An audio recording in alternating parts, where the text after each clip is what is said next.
Bienvenue à vous sur le troisième épisode de l'AMS Sahel. Moi, c'est Awa H. Diallo, votre screening préféré. Aujourd'hui, je suis avec Bahama Sangare, l'entrepreneur, et il va vous en dire plus sur lui. On y va. Hello, moi c'est Monsieur Sangari Bahama. Je suis jeune entrepreneur malien dans le domaine de la technologie. J'évolue dans tout ce qui concerne le développement d'applications mobiles et web et tout ce qui concerne la data science et big data. Enchanté Bahama, Enchanté. et merci d'être là aujourd'hui avec moi. Aujourd'hui, l'IA pose problème. Il y a des gens qui suscitent des sondages. Il y a des gens, il y a une partie qui croit que l'IA est là pour diviser, l'autre partie qui voit les bienfaits de l'IA. Alors, notre thème d'aujourd'hui va porter sur l'impact de l'IA sur la génération future. Donc, nous avons notre experte en l'IA qui va nous donner plus, qui va parler plus sur le sujet. Selon vous, quel sera le plus grand changement apporté par l'IA dans la vie quotidienne des jeunes? Bon, le plus grand changement, je pense que il est très visible, c'est très flagrant parce que nous voyons actuellement que le quotidien est catégoriquement passé en mode copilote. C'est-à-dire au lieu de créer, là actuellement, on calcule, on fait les recherches, on valide, on réfléchit, mais concrètement, c'est pas nous qui faisons la tâche, donc on est toujours assisté par l'IA.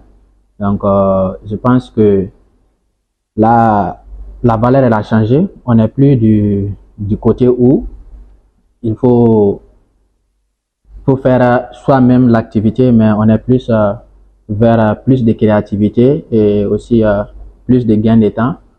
En plus du gain de temps aussi, on a plus d'efficacité et aussi plus d'actes concrets. D'accord, merci beaucoup à vous. Notre deuxième question, c'est comment définirez-vous l'IA à un jeune de 15 ans? Bon, c'est simple, je dirais juste que c'est une application qui apprend par l'exemple. C'est-à-dire, tu lui donnes un truc à travers la discussion avec l'application. L'application permet d'apprendre plus davantage et se sert de ces mêmes informations pour te fournir encore d'autres informations à d'autres utilisateurs. Mais à savoir que c'est pas magique. C'est pas magique. Il peut deviner, il peut aussi créer, mais c'est sur de l'entraînement, c'est de l'informatique, il n'y a rien de sorcier dedans. Effectivement. Notre troisième question va se porter sur, selon vous, l'IA rapproche-t-elle ou éloigne-t-elle les humains? Bon, il y a les deux cas. Il y a les deux cas, parce que sur l'utilisation de l'IA, surtout autour de tout ce qui concerne l'inclusion, c'est-à-dire par exemple, nous on est là, il se peut qu'on ne comprenne pas ou qu'on ne parle pas la même langue. Donc quand on utilise l'IA plus pour traduire ou plus pour nous rapprocher, pour nous aider plus dans les activités, je pense que là ça rapproche. Mais ceux qui utilisent l'IA à des fins très personnelles, jusqu'à aller faire même des causeries avec l'IA, essayer de réduire l'impact de l'être humain sur sa vie, c'est de ce côté où l'IA peut éloigner. Sinon, l'IA est là juste pour encore plus d'intégration et plus de réalisation. Je pense que beaucoup d'entre nous se sentent visés par ça.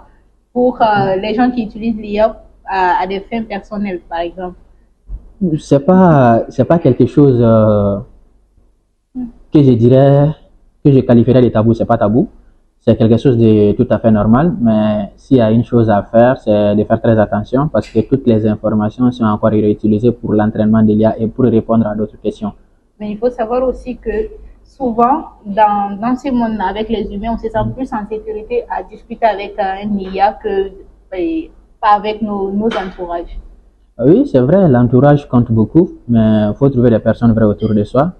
Bon, l'IA, vous pouvez parler des trucs courants de la vie, mais tout ce qui concerne les trucs vraiment qui révèlent de la sécurité supérieure, je pense qu'il vaut mieux éviter de dire ça à l'IA. Par exemple, dans le domaine informatique, il se peut que toi, tu développes une application et dans l'intégration de l'application, tu as besoin d'une clé API pour, par exemple, faire tout ce qui est paiement sur ton application. Et toi, tu te permets de donner cette clé IA, cette clé de paiement à l'IA. Par exemple, si une autre personne demande à l'IA de lui proposer des clés de paiement, l'IA propose ta clé. Oui, je vois. Notre quatrième question, pardon. Les jeunes doivent-ils avoir peur que l'IA prenne leur travail ou au contraire y avoir une opportunité? C'est plus une opportunité, hein. C'est plus une opportunité. C'est comme l'avènement de l'informatique ou les moteurs à explosion. Donc ça vient, très certainement, il y a beaucoup de métiers qui se verront remplacés. Mais dire que ça va remplacer les jeunes, je pense pas.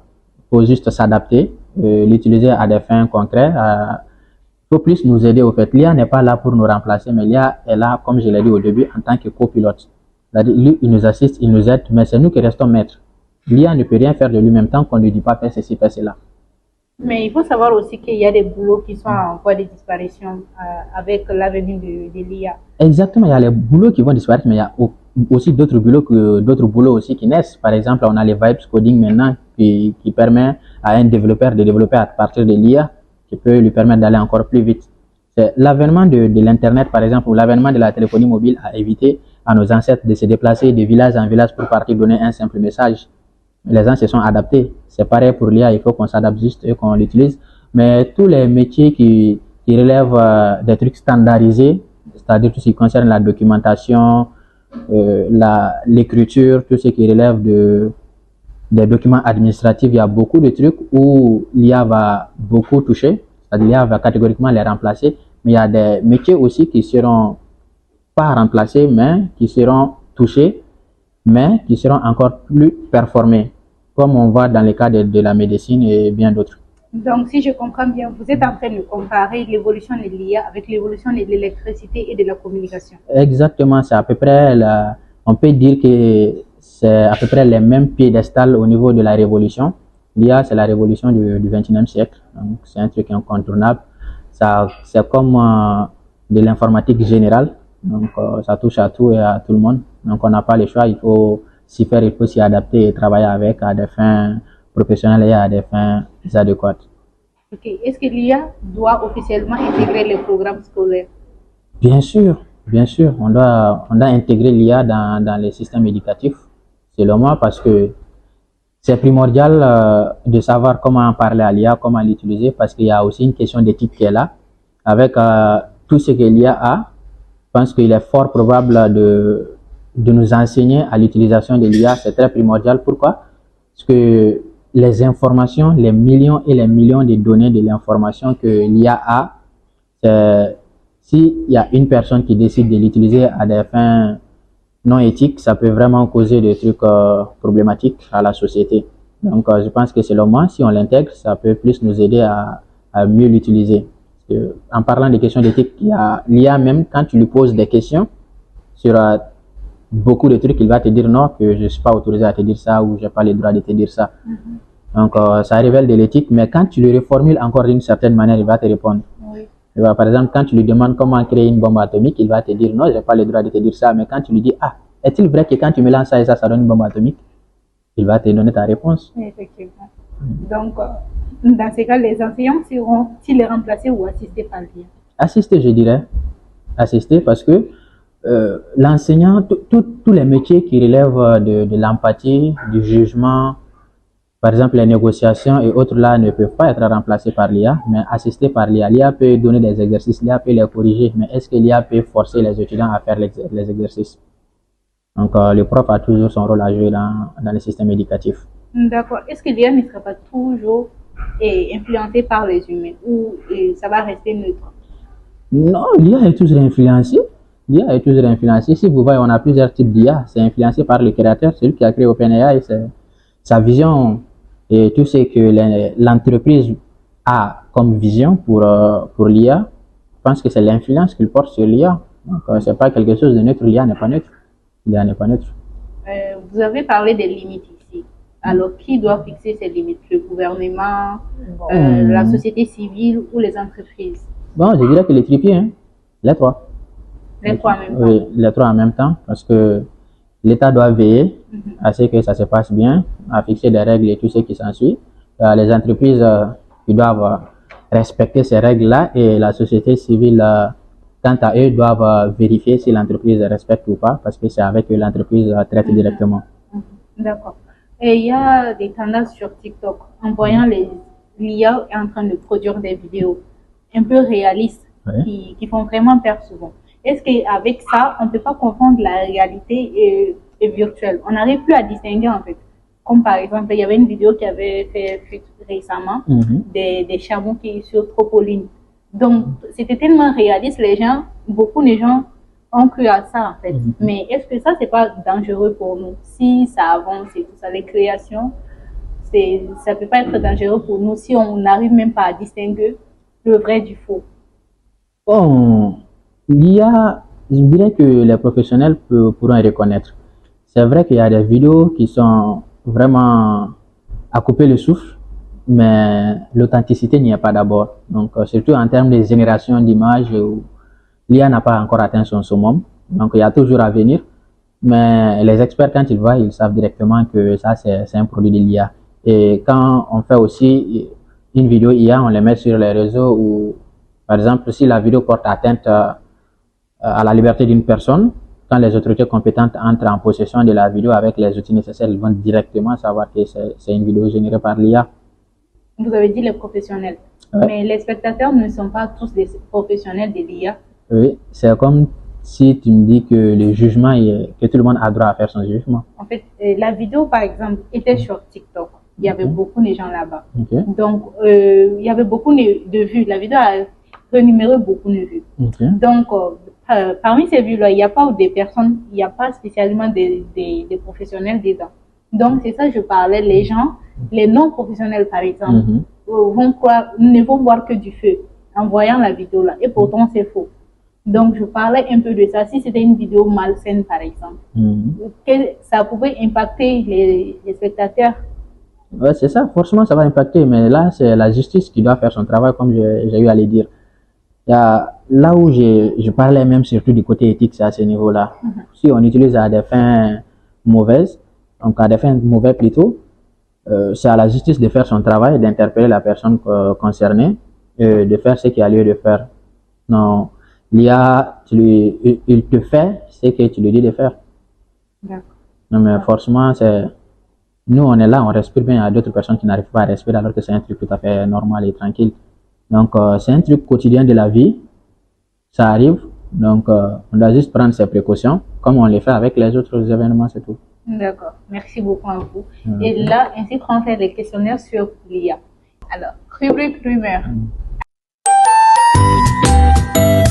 Monsieur Bama, lors de votre dernière candidature à la présidentielle de l'AMS, il y a eu un débat contradictoire entre toi et ton opposant. Lors de ces débats-là, il y avait eu beaucoup de personnes ont constaté que tu étais juste un beau parleur. Juste. Tu étais un beau parleur. Okay. Et je pense que, est-ce que selon vous, ça a joué sur votre défaite ou bien c'était où aussi tu dois répondre à ces personnes qui pensent que vous êtes un beau parleur et que c'est Bama, c'est juste je connais tout. Bon, merci d'abord pour la question. Je dirais que pour être un beau parleur, d'abord, il faut maîtriser le sujet sur lequel tu parles. C'est la première des choses. Comme je l'ai dit, nous sommes dans du concret. Ceux qui disent que moi je suis qu'un simple beau parleur, ce sont des gens qui n'ont pas pris le temps de me connaître ou de faire des recherches sur moi. Donc, je pense que toute la communauté malienne est un exemple où sont des témoins de tout ce que j'ai fait ici comme activité, mon parcours, tout ce qui s'ensuit. Donc, je suis pas quelqu'un de caché. Nous, on a juste voulu apporter une touche assez nouvelle au niveau de la communauté en essayant de prendre la tête de l'association. C'est pour apporter un plus. Parce qu'il faut savoir que la Tunisie, c'est pas notre première vie associative. On a plusieurs années de vie associative qu'on a eu à faire. On a à savoir que j'étais le secrétaire général du mouvement des présidents des universités privées du Mali, qui comptait plusieurs universités privées en collaboration avec l'AIM. Donc, faut savoir que nous étions là juste pour apporter notre savoir-faire et comment nous avions voulu mettre en place des structures et aussi des innovations au niveau de la communauté. Je dirais plus que ceux qui disent que je suis qu'un simple beau parleur, de prendre plus de temps de me connaître. Je pense que, comme je l'ai dit, pour être un beau parleur, il faut maîtriser les sujets sur lesquels tu parles. Et un beau parleur n'est pas une personne qui est capable d'animer des formations et des séminaires. Donc, en tout cas, ceux qui disent que je suis qu'un simple beau parleur, c'est un art aussi. Donc, je les remercie, mais je les dirais plus de prendre le temps de connaître la personne avant de laisser un jugement. D'accord, merci beaucoup à vous. Donc, merci beaucoup à vous de nous avoir suivis et je remercie aussi Monsieur Bamba d'avoir accepté mon invitation ce soir. Ça a été un réel plaisir de discuter avec toi et surtout de te rencontrer. C'est un plaisir partagé. Merci à vous et merci à la messagerie. Merci beaucoup. Et sur ce, c'était l'AMS Talk. Suivez-nous et restez connectés sur notre page YouTube. C'était votre skinny préféré. On se voit après. Bye bye.